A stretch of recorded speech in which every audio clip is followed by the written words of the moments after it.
Obrolan psikologi serius tapi tetap santai. Kebalik kali ya, santai tapi tetap serius. Yang benar mana nih? Sama aja. Sama aja, gak ada yang benar. Wah gawat nih, obrolan kita gak ada yang benar katanya. Sekali lagi ya, di awal kita akan ingatkan topik-topik kita, apa yang kita bahas tidak 100% benar. Tapi harapannya podcast ini bisa membawa kita melihat sudut pandang yang lain secara psikologi dari hal-hal yang sedang banyak terjadi. Seperti topik kita kali ini. Pernah gak sih ketemu orang atau kamu bercermin ya di depan cermin, kamu ketemu si dia tuh yang hobinya bilang, aku baik-baik aja sih. Tapi, nah ada tapinya. Aku ingin pergi selamanya. Atau pernah gak sih kalian punya suara dalam hati ya, kalau aku pergi, kalau kamu tak tinggal gitu ya, biar kamu tahu rasanya. Tapi aku mau tampilin aku baik-baik aja. Kalau kalian adalah orang-orang ini atau kenal dengan orang-orang ini, maka nonton podcast ini penting untuk kalian. Ya, karena ini sering terjadi ya. Di depan bilang aku baik-baik saja sambil senyum. Tapi di balik senyuman itu mereka sedang merancang cara untuk pergi dan menghilang selamanya. Tapi nanti kalau ketangkep, kebongkar bilangnya aku healing. Banyak ya awalnya ngaku pingin menghilang, tapi saat ternyata menghilang gak memberikan dampak untuk orang sekelilingnya, balik lagi bilangnya apa healing. Jengkel sama si dia, blok, aku mau hilang. Besok dibuka lagi blokirannya. Ya, selamat datang di Seket Podcast buat kamu yang pernah senyum sambil nyimpan luka, dan buat kamu yang pernah diam karena dunia mungkin terlalu bising untuk mendengarkan kamu. Seperti biasa kita akan didampingi oleh psikolog keluarga kita, Ibu Pauline, silakan. Iya, wah luar biasa nih. Puisinya yang terakhir tuh, dunia tidak menginginkanmu. Ini seperti bentuk denial ya mungkin ya. Penolakan ya. Menolak diri sendiri punya perasaan seperti itu, atau ya ingin dilihat orang oke-oke aja seperti orang pada umumnya. Nah. Topik ini kami angkat ya karena kita melihat sebuah realitas. Kasus bunuh diri meningkat. Tahun 2020 640 dan sekarang jadi 1288 tahun 2023. Menjadi 1105 2024 dan di 2025 awal ya itu 219 kasus. Semoga penurunannya baik karena kita sekarang udah mulai sadar tentang yang namanya kesehatan mental. Kalau dulu bawa ke psikolog bilangnya apa? Aku nggak sakit jiwa. Betul. Ya jelas nggak sakit jiwa, kamu nggak sadar kalau kamu sakit jiwa, yang sadar lingkungan sekeliling kamu. Makanya kamu dibawa. Iya.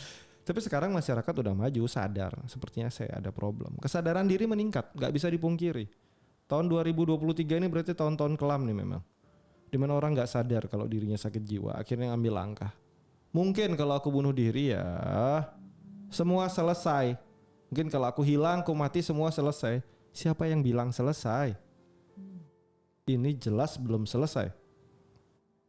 Dan ini banyak terjadi oleh mereka yang ya senyum, happy, tapi di belakang sakit. Podcast kali ini kita akan membahas ini ya, tentang realita di balik sebuah senyuman yang dibuat hanya untuk mengelabui. Ya banyak ya, ini udah seringkali jadi didikan masa kecil ya Bu. Kalau kamu sedih, kalau kamu kecewa, kalau kamu sakit, tolong jangan ditunjukkan. Kenapa? Jangan, biar orang lain gak ikut sedih. Ini didikan salah apa benar sih Bu? Kalau ada gak nyaman, marah, telan aja sendiri. Kalau itu kayaknya menyangkut ke etika kali ya, kesopanan ya. Jangan tunjukkan seperti itu. Nanti jangan sampai orang ikut lihat atau ketransfer, oh ikut sedih, oh iya dan sebagainya. Tetapi kalau kita agak susah juga ya, kalau sekarang kita terlalu menonjolkan itu dikira halu, ya, dikira cari perhatian atau apapun itu. Tetapi pada saatnya nanti kalau sudah ada kejadian yang memilukan, yang menyedihkan, orang baru sadar jadinya. Ya, manusia tidak bisa ditebak sih menurut saya. Apapun itu yang keluar di mulut dengan yang ada di hati adalah berbeda. Nggak sama gitu? Nggak sama. Kejujuran diri? Betul. Makin jujur makin bagus nggak Bu? Sebetulnya makin bagus. Tapi kenapa Gen Z dicap terlalu jujur terus disalah-salahin? Nah, itu kadang-kadang ada gen lain, generasi lain yang tidak bisa menerima. Karena itu cara etika berlebihan, mungkin gitu ya. Gen lainnya yang hobi bunuh diri itu nggak, Bu? Nyindir saya nih kayaknya. Bukan. Kita coba cakap-cakap cerita-cerita lah. Ya, tapi memang rata-rata orang yang sudah melakukan itu kita bisa lihat ya usia-usianya. Rata-rata usia berapa, belasan mungkin dia 20-30-an. Pak Sutradara sebelumnya, untuk sebelum lebih jauh boleh bantu kami nggak Pak? Coba carikan statistik Pak.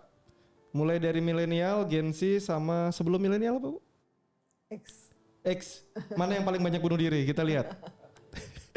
Oke, sambil menunggu sutradara kita carikan data, kita ngobrol-ngobrol lagi ya. Oke. Bu, ini dari sudut pandang psikologi ya, seperti biasa ya. Kenapa sih kalau zaman dulu, zaman sekarang udah mulai ya. Orang kalau sakit secara mental gitu cenderung nggak mau cerita. Kenapa ya? Ya, kalau di zaman dulu, generasi saya dan seterusnya itu aib ya. Itu kan dibilang aib. Dibilang itu bikin malu. Nah, apalagi ada embel-embel bikin malu keluarga. Apalagi kalau keluarganya terhormat. Bikin malu keluarga terhormat. Nah, dan seterusnya, dan seterusnya, dan seterusnya. Sehingga seperti yang diucapkan Pak Ber tadi, segala sesuatu, kesulitan, kepahitan hidup, hal riak-riak kecil apapun yang merintangi, ditelan. Akhirnya tidak diekspos, jangan sampai orang tahu, ya. Kita bukan keturunan seperti itu, wah, udah macam-macam lah. Nah itu akhirnya yang membuat orang juga jadinya memendam, ya memendam sesuatu yang menyakitkan. Ya anggap saja kalau kita punya penyakit yang itu tidak bisa diobati, penyakit fisik ya. Ya boroknya semakin lebar, lukanya semakin besar, mungkin semakin dalam, maaf jadi semakin bau dan sebagainya, akan lebih sulit lagi diobati gitu. Jadi kejujuran diri itu penting ya Bu ya? Ya. Mending mana? Jaga nama baik keluarga apa jaga jiwa sendiri? Jaga jiwa sendiri. Nama baik nggak perlu dijaga berarti ya? Perlu dijaga juga, tetapi kan sebetulnya akan lebih baik dengan sendirinya otomatis kalau keluarga itu juga menjadi sehat secara jiwa dan otomatis juga keluarga akan menjadi terpandang. Kalau menurut saya pada zaman sekarang orang lebih membutuhkan solusi daripada membutuhkan proses dan solusi daripada mungkin input ya gitu. Bahwa orang bisa melihat dengan kedewasaannya bahwa oh ini keluarga ini sedang punya masalah. Anaknya loh atau siapapun itu, tetapi cara mereka mengemas solusi yang dicari itu begitu baik, begitu bagus, dan itu yang menurut saya perlu diacungi jempol karena mereka tidak malu mengatakan, dan itu juga mungkin aib dalam keluarga itu sesaat, tetapi habis itu yang kita lihat adalah kebangkitannya, proses untuk mencari solusi dan jalan keluar. Oke. Gitu, Pak Ber. Ingat ya, kalau kamu udah bisa jaga jiwamu, jaga tubuhmu, jaga pikiran kamu, ya keluarga otomatis terjaga. Ya. Tapi kalau kamu udah terlanjur nggak bisa jaga, ya otomatis keluarga juga nggak terjaga. Jadi dimulai dari diri sendiri lah semua ya. Mereka yang bisa jaga diri, bisa jaga tubuh, bisa jaga pikiran, pasti bisa jaga keluarga. Ya. Tapi kalau keluarga yang bikin mereka nggak bisa jaga diri gimana nih Bu? Banyak tuh kisah-kisah lama kan. Udah tahu anaknya nggak suka, paksa nikah. Udah tahu anaknya nggak mau, dipaksa. Ini keluarga yang nggak bisa jaga dia. Kalau seperti ini gimana Bu? Perlu nggak timbal balik jaga keluarga? Apa biar aja lah keluarga, yang penting jadi diri sendiri? Ya, kalau ada orang tua yang contohnya memaksakan anaknya menikah dengan pilihan mereka, ya jangan kaget suatu saat akan ada sesuatu yang terjadi. Gitu. Jadi pemaksaan itu sesuatu yang tidak baik. Tapi kan telat udah Bu kalau itu terjadi. Betul. Jadi anaknya mungkin juga akan terima, oke, konsekuensinya saya akan terima, tapi jangan kaget misalnya saya suatu saat ya melakukan sesuatu karena dampak dari keputusan yang sudah dibuat dan sebagainya. Walaupun itu bukan karena disengaja ya, tetapi karena dari awal sudah menyatakan tidak setuju. Tetapi ada pemaksaan, ada keharusan, mungkin karena hutang budi, hutang finansial atau apapun itu. Jadi sebetulnya ini kan masalah dari orang tua. Nah, tapi orang tua memaksakan diri solusinya kepada anak. Nah, ini tidak akan selesai nantinya karena ya mungkin anaknya nanti yang menjadi korban dari solusi orang tuanya juga akan melakukan yang sama kepada anaknya. Turun-temurun gitu ya.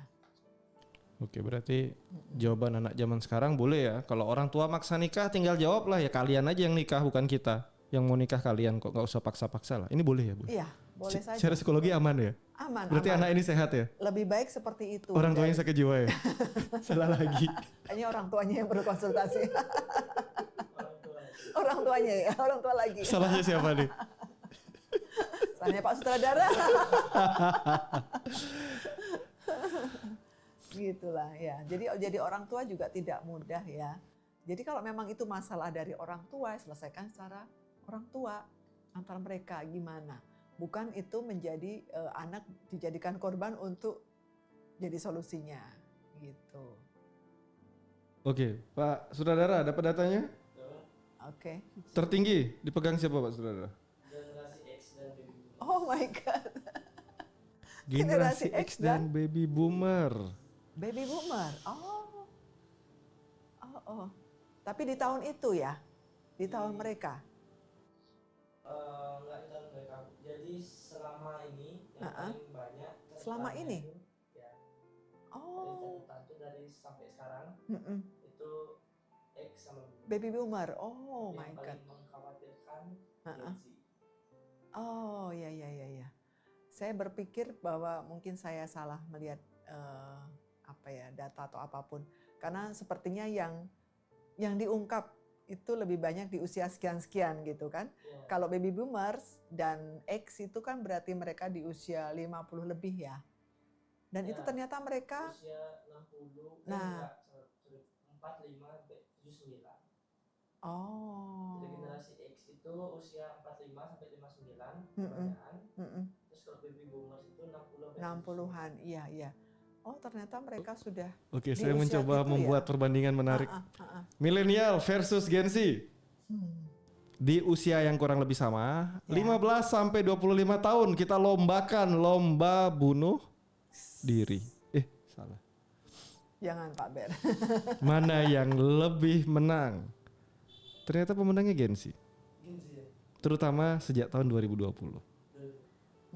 Kalau kita ambil dari berita-berita, penyebabnya karena lonjakan depresi dan kecemasan. Gen Z banyak depresi, biarpun Gen Z lebih terbuka, tapi stressing mereka lebih banyak. Karena mereka kurang latihan, tertekan nih Bu. Gimana nih? Ya, Gen Z itu lahir di dunia yang sudah banyak digital ya. Artinya mereka berhubungan dengan benda mati. Nah, di sini bisa diperkirakan mereka lebih banyak berinteraksi dengan dunia mati. Ya, alat-alat dan sebagainya yang tidak ada interaksi apapun. Sehingga pada saat mereka membutuhkan itu, mungkin mereka lagi ya kecewa-kecewa dikit lah, ya mungkin sakit hati kecil-kecil, putus cinta atau ditolak atau apapun. Nah, mereka pelampiasannya dengan alat-alat tersebut yang dianggap juga bisa menerima kondisi mereka. Sehingga kadang mereka tidak tahu bahwa itu sebetulnya butuh timbal balik dari orang lain dan sebagainya. Nah, itu kadang-kadang yang membuat mereka menjadi depresi ya. Kok kayaknya nggak ada jalan keluar? Karena yang ada di dalam pikirannya hanya pikiran dia aja dengan pikiran alat-alat itu tersebut. Yang dia merasa tidak ada interaksi tadi. Kalau dia bisa terbuka dengan orang lain, siapapun itu, mungkin minimal dalam keluarga, nah saya yakin bundir itu tidak akan terjadi ya. Oke. Keterbukaan. Saya cek beberapa data sambil sebelumnya kita masuk lagi ke segmen kita ya. Ibu, tadi kan kita udah lihat tingkat bunuh diri, ternyata pemenang kalau kita ambil usia sama, Gen Z lebih menang. Kenapa? Nanti kita akan bahas di belakang, tapi kita kembali lagi ke awal. Oke. Apa sih bedanya sedih dengan depresi, Bu? Sedih itu sama-sama sedih biasa dengan depresi ya. Tetapi kalau sedih secara psikologi itu ada saatnya dia berhenti, ada batasnya, ada batas waktunya. Ya kita sedih tentang suatu hal, nanti ada saatnya kita berhenti. Tetapi kalau depresi itu lebih pada sedih yang berkepanjangan. Sampai sedihnya itu betul-betul mempengaruhi yang lain. Karena depresi itu kan Hubungannya dengan mood ya, mood atau kondisi mood kita yang berhubungan dengan pikiran dan perilaku kita. Gitu. Jadi kalau sudah berkepanjangan, lalu mempengaruhi juga minat kita, mempengaruhi juga pola tidur kita, cara kita berpikir dan sebagainya. Nah, itu yang dinamakan depresi. Awalnya sih sedih biasa. Sedih berujung depresi gitu ya. Betul. Sedih berujung depresi. Saya coba mengingat-ingat nih materi waktu saya masih berada di dunia para manusia deh, waktu masih pakai baju belajar gitu kali ya. Pernah ya Pak Albert jadi manusia? Pernah belajar menjadi manusia. Oh, pernah belajar menjadi manusia. Oh, bagus. Sebelum kembali nonton Animal Planet kangen gitu. Oke, kita kembali lagi ya. Berawal dari sedih seperti yang Ibu Pauline bilang ya. Jadi kesedihan ini kalau tumpuk, ini seingat saya ya, koreksi jika salah. Ya. Sedih ini akan berubah jadi sebuah frustasi ya kalau nggak ada solusi ya. Sedih terus nggak ada solusi. Contoh tiap hari dipukulin gitu terus di rumah ditamparin gitu ya, atau disalah-salahin, dibikin ngerasa bersalah, dimarahin, didominasi, disakiti ya. Banyak hal ya. Senyum, awal senyum, besok senyum, tetap dalam hati. Sedih ini berakhir jadi frustasi. Frustasi berkepanjangan, nggak terkontrol. Ini jadi disorder deh. Karena sudah mengganggu. Kenapa disebut emotional disorder? Sebuah emosi yang akhirnya sudah mengganggu hidup. Nah akhirnya ini turun lagi ke level lebih dalam, lebih jatuh lagi. Nah ini jadi yang disebut dengan depresi. Dan jangan nunggu depresi, baru cari bantuan profesional. Kalau sedih kalian berkepanjangan dan penyebabnya jelas apa, perbaiki. Kalau penyebabnya nggak bisa diperbaiki, minta bantuan profesional. Salah satunya psikolog keluarga seperti Ibu Pauline. Tuh, promosi lagi. Bu, depresi ini bisa muncul tanpa sebab nggak Bu? Atau perlu sebab baru depresi? Depresi bisa muncul tanpa sebab. Yang dinamakan depresi endogen ya, yang kita tidak tahu tiba-tiba itu ada. Gitu. Genetik nggak nih Bu? Bisa, genetik bisa. Berarti mereka nggak bawa genetik, nggak mungkin ya depresi tanpa sebab ya? Tiba-tiba saya depresi gitu, nggak ada apa-apa. Jadi dia bisa genetik juga bisa karena sebab lain, ya. Bukan Nah, kalau ada sebab lain kan ada sebabnya Bu. Ya, kok karena sebab iya ya. Waduh, terjebak saya. Jadi kan memang generasi endogen ini adalah depresi yang tidak memiliki penyebab yang jelas. Jadi ada penyebabnya tapi nggak jelas gitu. Apa penyebabnya? Contoh, ada anak pulang ke rumah lupa buka sepatu, lantainya kotor, ibunya depresi, itu endogen deh. Segitunya ya? Banyak. Ada? Banyak. Oh. Banyak sekali kasus ya. Iya. Untungnya di dunia hewan ini jarang terjadi. Tapi kalian dunia manusia ini luar biasa ya. Ya. Anak lupa matiin lampu, orang tuanya marah-marah, berjerit-jerit sampai depresi, ada. Cuma ngotorin hal dikit, ada depresi. Perilakunya terulang itu mungkin. Jadi sering diulang-ulang dan segala macam sehingga menjadi depresi. Katanya para orang tua ini tak kenal lelah mengasihi anak. Cuma lupa matiin lampu aja marah-marah. Ini orang tua macam apa ini? Kan lampu lumayan nih, aset nih soalnya. Kalau nggak dimatiin nih bayar. Itu masalahnya. Gawat sekali orang tua zaman sekarang. Karena hanya sebuah bayar dan sebuah lupa matiin lampu, anak bisa dibentak-bentak dan dibikin trauma ya. Ini hati-hati ya. Jadi panjang urusannya ya. Kalau ini terjadi salahnya siapa lagi nih? Nah salahnya siapa nih? Salahnya. Gak mau deh, saya takut sama Pak Sutradara. Oke, kita kembali lagi ke yang tadi awal ya, podcast kita. Saat kita menunjukkan sebuah senyum tapi dengan hati yang sebenarnya menangis, ingin menghilang, ingin pergi, terjadi sebuah kondisi di dalam otak kita. Kondisinya apa sih? Ketidakjujuran diri. Dampaknya kemana? Macam-macam. Yang pertama, pasti yang menolak adalah diri kalian.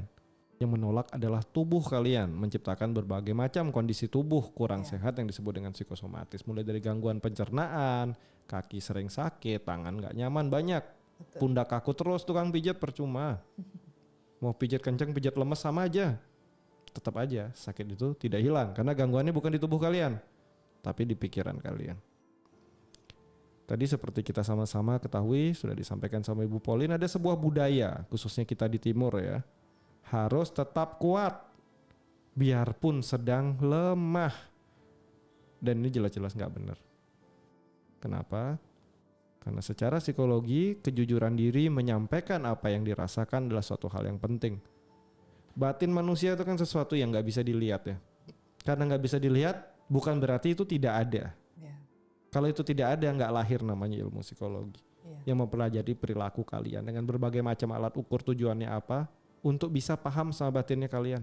Kasihan para pemikir-pemikir kita zaman dulu mikirin batin kalian, tapi kalian anggap perasaan kalian nggak ada dan tetap aja pasang senyum saya baik-baik aja. Akhirnya hal-hal seperti ini yang menyebabkan sebuah kondisi ya depresi itu bisa muncul karena nggak jujur sama perasaan. Berarti asal muasalnya kalau kita mau belajar untuk keluar dari depresi, nggak senyum palsu, ya belajar jujur dengan perasaan ya. Kalau temen bilang, kamu lebay baperan tuh gimana Bu? Padahal udah jujur tapi malah dicap baperan. Ya, kalau menurut saya kita curhat pada teman yang salah. Nah, ganti temennya ya? Salah temennya ya. Ini salah temennya nih. Salah temennya nih kali ini. Ya, berarti mungkin juga si teman ini kurang punya rasa simpati, ya, kurang bisa punya perasaan terhadap apa yang dikeluhkan oleh temannya lagi. Gitu. Jadi sebetulnya kalau memang kita punya teman yang betul-betul dengan ekspresinya dia sedang ada masalah, tentunya kita harus berempati sama dia, ya. Lalu apa yang bisa kita lakukan? Ya, minimal bertanya apa yang membuat kamu tidak nyaman atau apa masalah yang sedang kamu hadapi. Kita tidak diminta untuk cari solusi kok sebetulnya. Salah satunya kita diminta untuk mendengarkan, itu aja. Jadi pendengar. Di saat kita menjadi pendengar, artinya kita pasif ya di situ ya. Nah itu pun sudah cukup ya agak melegakan bagi teman kita yang sedang punya masalah. Dan ini yang membuat orang-orang menjadi lebih survive. Yang di saat dia punya kesulitan ada tempat untuk dia bercerita. Dan temannya tidak menyangka, temannya tidak memarahi dia, tidak mempercayai dia atau apapun itu. Tetapi paling tidak ada penerimaan itu aja sudah cukup. Lumayan berapa persen ya? Mungkin 50% sudah ada cara untuk dia mengaktualisasikan perasaan yang dia miliki, yang terjadi. Oke. Ya. Luar biasa nih jawaban Ibu Pauline nih. Kita kembaliin tadi. Cerita bunuh diri. Gensi, pemenang bunuh diri. Silakan angkat tangan. Usia 15 sampai 29. Generasi Z mencatat angka bunuh diri tertinggi sepanjang sejarah manusia modern. Tapi ingat ya, ini bukan karena mereka lebih lemah. Sekali lagi ya, Gensi bukan karena kalian lemah, tapi karena kalian lahir di dunia yang lebih kompleks dan lebih terhubung dan juga lebih terasing malah. Iya. Tadi ya, Gensi ini yang paling jujur sama perasaan. Tadi kita udah sempat bahas ya. Efek samping pengajaran parenting para milenial yang nggak komplit menciptakan Gensi. Kita harus akui ya, kita milenial. Oh, saya milenial kali ya? Nggak juga ya, Gensi kali saya. Saya Gensi. 2001 Gensi bukan? Alfa. Gen Alfa. Dulu kan sempat booming tuh tahun-tahun berapa itu ya. Saat milenial dan para baby boomer menyelenggarakan parenting dari ilmu yang masih setengah mateng, ikut pelatihan 1 kali, besok bikin kelas. Buat apa? Cari duit. Akhirnya terjadi apa? Gensi zaman sekarang diajak kejujuran diri, lebih terbuka menyampaikan perasaan, jangan dibikin trauma. Begitu anaknya lahir Gensi, orang tuanya komplain. Ya. Padahal itu ilmu parenting yang kalian pelajari sendiri, yang kalian bagikan tanpa tahu efek samping. Dan akhirnya lahir pada Gensi. Tapi bagus, Gensi ini adalah generasi yang emosionalnya, keterbukaannya paling tinggi. Hanya saja kalian tidak melengkapi teknik-teknik untuk meregulasi emosi. Sebuah kejujuran perasaan tanpa teknik penanganan perasaan menghasilkan generasi sekarang yang secara mental tidak kuat. Ingat ya, saat kita masih kecil dulu ya, saluran media itu masih sangat sedikit. Bahkan orang tua zaman dulu, para baby boomer ya, TV nggak banyak. Adanya mungkin beberapa rumah satu nonton rame-rame hitam putih. Jamnya terbatas, kita nggak mungkin nonton TV di rumah tetangga kita 1 kali 24 jam gitu, nggak mungkin ya. Sapu udah terbang mungkin. Atau mungkin kita diangkat anak gitu ya, pindah orang tua. Atau mungkin yang tadi kisah-kisah sebelumnya yang kita pernah bahas, nanti kita jadi korban predator tetangga sebelah. Kasih nonton TV, iming-iming, eksekusi. Loh. Kembali ke topik awal kita. Tapi zaman sekarang anak kecil aja usia 1-2 tahun kasih layar digital, touchscreen, pencet-pencet, yang terjadi apa? Mereka melihat kekejaman dunia.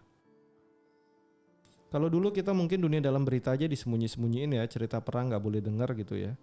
Tapi sekarang Gen Z lihat berita buruk muncul tiap hari di berita utama, di timeline ya nonton otomatis. Dan sekarang kan banyak sekali itu tampilan cerita perang, pelecehan, korban. Wah, yang macam-macam lah, cerita-cerita jahat, cerita-cerita dunia ini udah rusak gitu. Mereka tonton dari kecil. Yang gak salah kalau mental mereka juga jadi ikut rusak lama-lama. Mereka melihat realita di luar sana yang kacau balau. Akhirnya mereka merasa diri gak berdaya. Usia masih sangat kecil, diberikan tontonan, diberikan narasi-narasi kejam. Akhirnya apa? Mereka punya mental yang hancur sejak awal. Karena mereka gak dibekali kekuatan mental dulu. Ya bukan jadi hal yang aneh kalau mereka melihat dunia sudah sehancur ini, ya mending meninggalkan dunia lah. Bahkan konsep-konsep bunuh diri seperti podcast-podcast kita sebelumnya sudah masuk di cerita mereka sejak kecil. Menghilang, bunuh diri, sad ending. Jadi sesuatu yang memicu emosi seru gitu. Kan zaman dulu banyak tuh, karena gak mau kehilangan keterkenalannya, banyak tokoh-tokoh publik yang memilih bunuh diri di puncak karir. Beberapa niru. Udah jelas salah. Dan makin diperkuat oleh fans-fans fanatik mereka. Ikut hal yang sama, kalau mati di puncak karir namanya dikenang selamanya. Ya dikenang bunuh diri. Gen Z banyak terhubung secara teknologi, tapi akhirnya koneksi secara emosional nyatanya kurang. Ya. Nah, hal-hal seperti ini kemudian percakapan mendalam dalam keluarga juga jarang. Akhirnya ini membuat ya mereka mengalami peningkatan lonjakan bunuh diri ya. Ingat sekali lagi, bukan karena mereka lemah. Para milenial, para baby boomer mengalami cara didik yang berbeda. Dibekali lebih banyak tanpa diuji. Nah, Gen Z lahir langsung diuji, nggak dikasih pembekalan. Ini dia. Salahnya siapa nih? Salah orang tuanya lagi lah. Masa orang tuanya orang? Jangan salahkan gadgetnya. Gen Z ini adalah generasi yang cenderung lebih sadar akan emosi, tapi hanya kadang tidak paham cara mengelola emosi. Berarti harus dikasih pengetahuan tentang cara mengelola emosi untuk mengurangi efek bunuh diri. Karena kalau kita bilang ya, Gen Z ini cepat sedih, peka, ya mereka gampang terluka, gampang lari, pindah-pindah tempat kerja. Kalau generasi milenial bilang ya mereka nggak kuat mental. Tapi Gen Z ini lebih terbuka soal emosi. Cuma memang mereka lebih rentan. Kalau kita bandingkan sama milenial yang lebih pragmatis tapi tetap lebih emosional, ini milenial. Kenapa? Karena kebanyakan milenial lahir di zaman tertekan oleh ekonomi dan ekspektasi hidup. Nih milenial yang nonton ya. Harus ini, harus itu. Tunjukkan, buktikan. Ini omongan milenial nih. Hidup itu berat. Dulu zaman saya, milenial punya omongan nih. Kenapa? Karena milenial dididik sama Gen X yang cenderung memendam emosi. Laki kelihatan air mata, lemah. Ini didikan dari Gen X. Emosi disimpan untuk diri sendiri. Kalau ada rasa sakit, telan aja sendiri. Kenapa? Karena Gen X ini dididik untuk mandiri dan tidak boleh cengeng. Nah, Gen X juga dididik oleh gen yang lebih lampau, para baby boomer nih. Baby boomers. Tahan banting secara sosial, tapi nggak pernah refleksi diri, selalu ngerasa diri paling benar, kaku. Kenapa merasa diri paling benar? Zaman itu jangankan buku, jangankan gambar digital, cari pengetahuan itu susah. Mau refleksi dari mana? Refleksinya ya merenung. Dan zaman itu perenungan itu ajaib masih. Karena batin itu belum terlalu dipetakan. Hanya beberapa pemikir yang mulai memetakan batin yang menghasilkan sebuah karya-karya, teori-teori dasar yang kita bawa sampai sekarang. Sedikit sekali populasinya yang benar-benar merenung. Nah, di zaman itu trauma disimpan diam-diam. Karena disimpan bahkan solusi bunuh diri pun nggak muncul. Mestinya ya. Nggak ada tontonan bunuh diri. Tidak ada tontonan bunuh diri. Oke, kita kembali ke topik kita ya tentang nggak bisa ekspresi perasaan tadi seperti disampaikan sama Ibu Pauline ya. Kalau kamu sakit ya bilang kamu sakit. Dan setelah itu kelola sakit kamu. Bukan tiap hari ngeluh aku sakit, besoknya sakit lagi. Pernah nggak sih ketemu orang yang hari ini sakit A, besok sakit B, besok sakit C, nggak ada sembuhnya? Itu salah siapa tuh, Bu? Salah orangnya. Salah orangnya yang nggak sadar tidak mencari solusi. Sudah tahu hal A bakal bikin sakit, tapi masih dilakukan. Yaitu yang namanya disebut kebodohan yang hakiki kayaknya. Udah tahu hubungan sama dia bikin luka, tetap aja jalin hubungan. Udah tahu ngelakuin hal A bikin sedih, tetap aja dilakuin. Nah ini butuh wajib belajar 9 tahun yang nggak cerdas. Sayang kali lahir jadi manusia ya masih nggak cerdas-cerdas gitu ya. Oke, kita kembali lagi. Nah ini ya, kalau tahu itu akan bikin sakit ya perbaiki. Kalau nggak bisa memperbaiki dan tetap terjebak sama sakitnya, segera konsultasikan. Mungkin kalian mengidap gangguan kejiwaan. Dan ini omongan serius loh. Pak Ber ini selalu serius biarpun santai ya.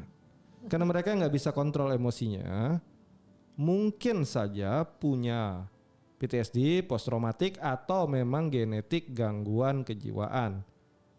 Karena namanya gangguan itu bukan penyakit, sekali lagi tidak bisa sembuh, tapi bisa ditanggulangi dengan bantuan profesional yang tepat. Hati-hati sekali lagi ya, bantuan profesional yang tepat.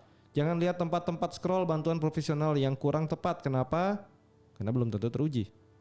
Karena bisa aja kalian malah jadi tambah berantakan. Cari tempat yang tempat fisiknya ada. Jangan yang digital online yang gak ada pertanggungjawabannya. Belakangan lagi booming nih, konsultasi online ke tempat-tempat yang gak ada pertanggungjawabannya. Jadi para Gen Z juga kadang cari alternatif tuh. Cari yang online jangan.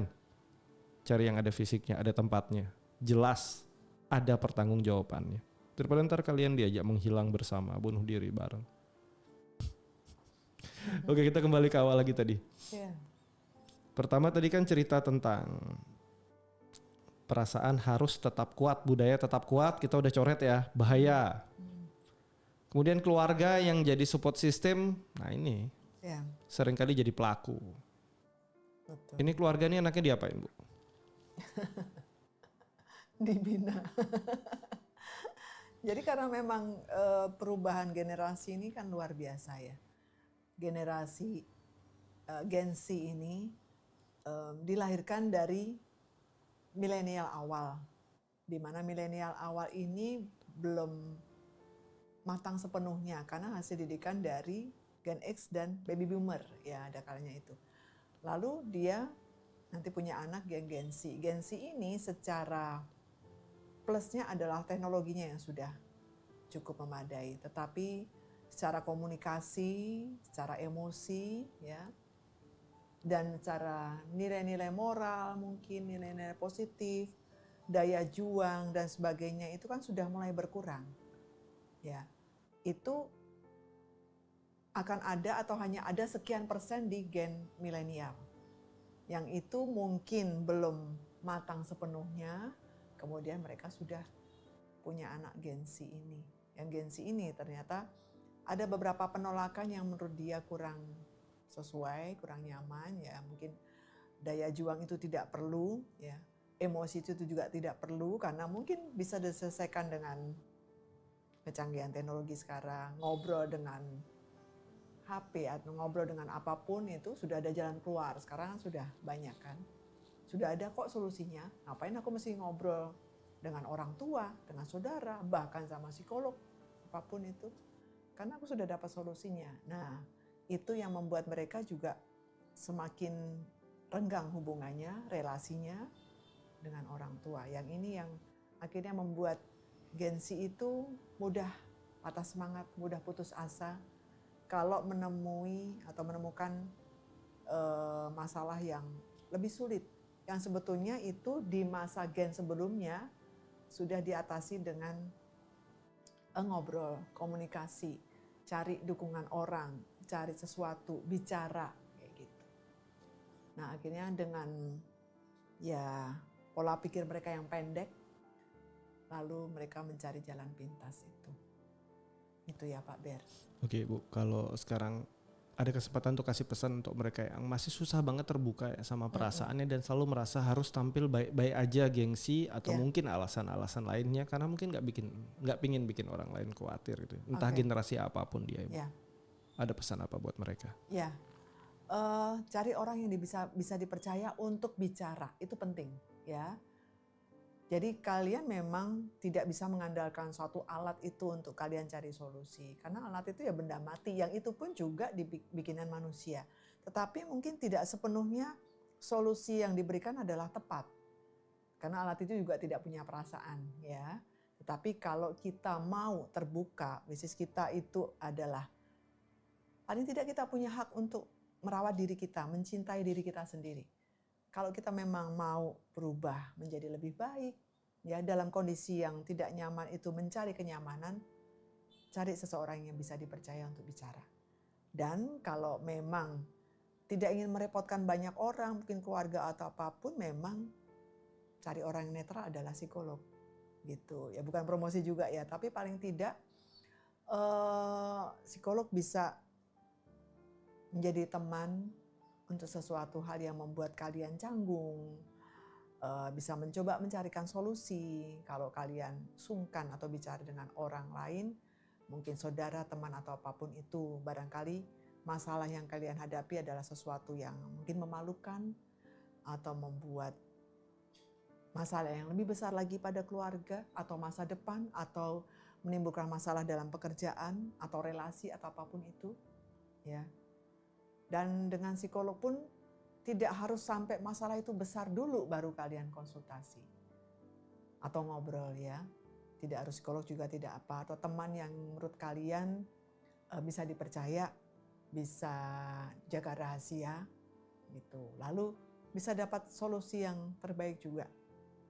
Paling tidak cari yang generasi tingkat di atasnya deh, atau setingkat atau 2 tingkat di atasnya. Nah, dari situ semoga bisa dicari solusi yang tepat. Gitu. Oke, jawaban luar biasa. Terima kasih Bu Pauline. Sama-sama.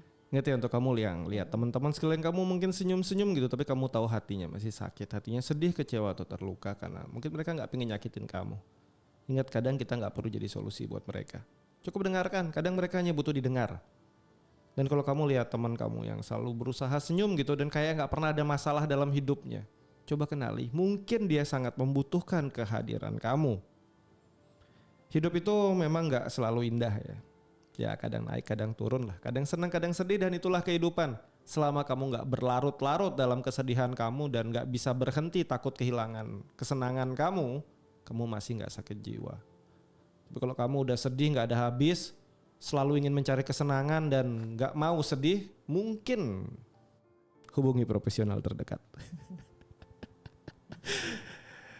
Dan untuk kamu yang hari ini masih merasa hidup ini berat ya, aku mulai nggak sanggup, aku ingin pergi, aku ingin menghilang, aku ingin sendirian, mau healing terus nggak ada berhentinya. Ya daripada kalian healing dan pergi ke tempat-tempat nggak jelas, nggak ada salahnya hubungi profesional. Karena yang bisa bantu kamu mungkin adalah profesional dan diri kamu sendiri yang siap untuk sembuh. Karena kebanyakan mereka yang nggak sembuh-sembuh bukan karena nggak bisa sembuh, karena memang nggak mau sembuh. Semua orang bisa sembuh selama mau. Untuk teman-teman di luar sana yang nonton podcast ini dan melihat ciri-ciri tadi ya, selalu senyum, silahkan didekati dan dipahami. Mungkin mereka yang benar-benar sedang menangis dan terluka di hatinya yang paling dalam. Oke. Terima kasih semua. Terima kasih. Kita akan ketemu lagi podcast kami dengan tema dan topik lain yang berbeda. Ingat, apa yang kita bahas di sini tidak 100% benar dan semoga bisa mengajak untuk melihat dari sudut pandang yang berbeda-beda, melihat sisi-sisi yang lain dari sebuah kondisi yang sedang terjadi. Bantu kami, like jika suka, dislike jika kurang suka, bantu di kolom komentar, kasih saran, kasih masukan, dan share jika ini bermanfaat. Terima kasih semua, bye-bye. Bye-bye.